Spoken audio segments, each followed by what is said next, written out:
कब तक युवा इस इंतजार में बैठा रहेगा कि मुझे नौकरी मिलेगी कि नहीं मिलेगी। 3,32,000 पद खाली पड़े हैं और इस सरकार की जू तक नहीं है। युवाओं को नशे की आदत डालकर अपना गुलाम बनाने की तैयारी कर रही है सरकार। हरियाणा प्रदेश की इस अंधी बहरी सरकार को कोई चिंता नहीं है। ये गठबंधन के सहयोगी इस प्रदेश को लूट के लगाने में लगे हुए। 3 साल से ये भर्ती प्रक्रिया चल रही थी और अब जब उसका रिजल्ट घोषित करने का समय आया तो सरकार की गलत फार्मूले की वजह से कोर्ट में उसको फिर अटका दिया गया है। उस रिजल्ट के इंतजार में एक मानसिक पीड़ा के दौर से गुजर रहे हैं। उसका एहसास कब इस सरकार को होगा, अंधी बहरी सरकार को।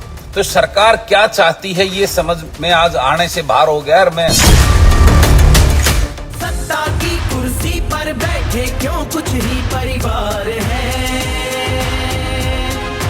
लोकतंत्र में लोकमत का ये कैसा अधिकार है। आज हरियाणा की राजनीति पर कुछ परिवारों का कब्जा हो चुका है। कहीं इनके भाई, कहीं भतीजे, कहीं इनकी माँ, कहीं बाप बेटे, हर तरफ परिवारवाद का बोलबाला है।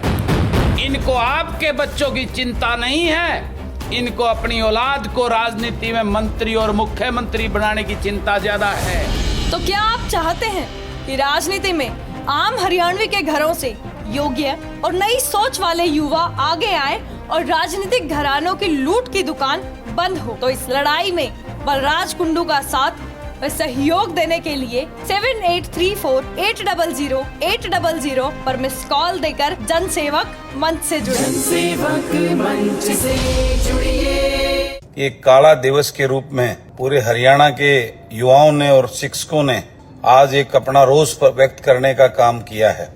और आज जिस प्रकार से सरकार की कार्यशैली, सरकार की नीयत, जिस नीयत से काम कर रही है वो सबके सामने है। और आज जिसकी वजह से पूरे प्रदेश का युवा एक ऐसे दौर से गुजर रहा है, ऐसी मानसिक पीड़ा से गुजर रहा है, जो सबके सामने जिस प्रकार से तालू के उस भाई ने अपनी जिंदगी समाप्त करके उसको दर्शाने का काम किया और पूरे प्रदेश को और देश को हिलाने का काम किया है। हमें भी बड़ा दुख, तकलीफ और दर्द है ये सारी चीजें जानकर। जिस प्रकार से हरियाणा पुलिस का रिजल्ट जारी करने में किस प्रकार की पीड़ा उन 40,000 के करीब युवाओं को, मेरे छोटे भाई बहनों को झेलनी पड़ रही है। 2019 में विज्ञप्ति हुई, फिर उसको पोस्टपोन करके एडवर्टाइज किया अप्रैल 2020 में, और फिर लगभग 1.5 साल बाद पेपर हुआ नवंबर 2021 में। और उसके बाद सारी फिजिकल डॉक्यूमेंट सिक्योरिटी वेरिफिकेशन जनवरी-फरवरी में होने के बाद में 3 साल से ये भर्ती प्रक्रिया चल रही थी और अब जब उसका रिजल्ट घोषित करने का समय आया तो सरकार की गलत फार्मूले की वजह से कोर्ट में उसको फिर अटका दिया गया है। और अपनी इस गलती की जो खेद व्यक्त माननीय मुख्यमंत्री जी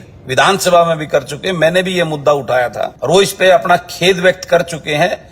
लेकिन आज सवाल ये है कि उस खेद व्यक्त करने से उस गलती को सुधारेगा कौन? आज 40,000 से ज्यादा 29,000 लड़के और करीबन 11,000 में हमारी लड़कियां, छोटी बहनें उस रिजल्ट के इंतजार में एक मानसिक पीड़ा के दौर से गुजर रहे हैं। उसका एहसास कब इस सरकार को होगा, अंधी बहरी सरकार को।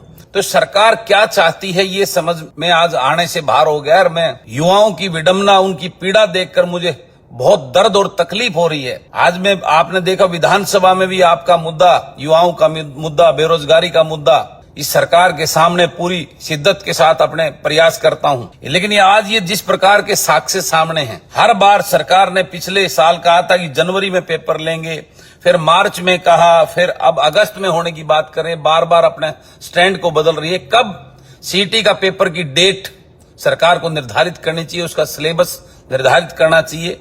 कब तक युवा इंतजार में बैठा रहकर अपनी पीड़ा को, अपनी मानसिक त्रासदी को झेलता रहेगा?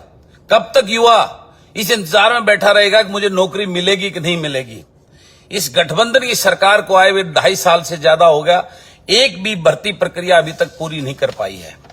कब तक ये सरकार इस प्रकार से युवाओं के साथ खिलवाड़ करती रहेगी? इस बात की चिंता करनी होगी, हमें इस बात की फिक्र करनी होगी कि बेरोजगारी का आलम देखिए, आज हरियाणा प्रदेश पूरे देश में नंबर 1 पर चला गया है। और कमाल की बात तो ये है कि पूरे प्रदेश के अंदर लगभग 7 लाख के करीब टोटल जो है ना पद हैं, उसमें आधे के करीब करीबन 3,32,000 पद खाली पड़े हैं और इस सरकार की जू तक नहीं रहे। इस बात से क्या अंदाजा लगाया जाए? क्या सरकार भर्तियां नहीं करना चाहती?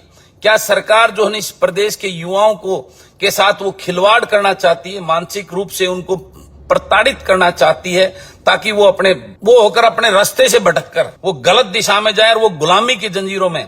आज सरकार जो है ना उनको जो है ना दारू के लिए तो रास्ते खोल रही है, उनकी कम एज में दारू पियो ठेके खोल के वो तो कर रही है। तो क्या इसका मतलब ये समझे युवाओं को नशे की आदत डालकर अपना गुलाम बनाने की तैयारी कर रही है सरकार? ये बहुत चिंता का विषय है। हम देखें पिछले दिनों तालू में जो घटना हुई, भाई पवन ने जो सुसाइड किया फौज की भर्ती के लिए, तो जो मैंने पीछे आपने हिंदुस्तान टाइम्स में एक रिपोर्ट छपी थी कि लगभग 2 लाख से ज्यादा जो हमारी फौज के अंदर पद खाली हैं और हर रोज लगभग 5,000 के करीब पद जो है वो डेली रिक्त होते जा रहे हैं, लेकिन सरकार कोई भर्ती करने की तरफ कोई सामने रास्ता नजर नहीं आ रहा। मैं आप सबसे कहना चाहता हूं, सीएमआई की रिपोर्ट लागू हो चुकी है। 34% में हरियाणा प्रदेश पिछले 6 महीने से नंबर 1 पे बेरोजगारी में आ चुका है और हरियाणा प्रदेश की इस अंधी बहरी सरकार को कोई चिंता नहीं है, कोई चिंता नहीं है। ये गठबंधन के सहयोगी अपने घर भरने को जो है लगे हुए हैं, अपने बड़ी बड़ी संपत्ति जायदाद इस प्रदेश को लूट के लगाने में लगे हुए हैं, लेकिन उस प्रदेश के युवा की किसी को कोई चिंता नहीं है। पूरे प्रदेश से चलकर युवाओं के साथ में इस प्रदेश के मुख्यमंत्री को जगाने का काम करेंगे। वो कब तक इस प्रदेश के युवाओं के साथ इस प्रकार का खिलवाड़ करते रहेंगे? इस प्रदेश के युवाओं की चिंता करनी कि युवा प्रदेश का भविष्य है, प्रदेश का निर्माता है, उसके लिए साथ ऐसा करना बहुत गलत है। हम ये बर्दाश्त नहीं करेंगे, सहन नहीं करेंगे।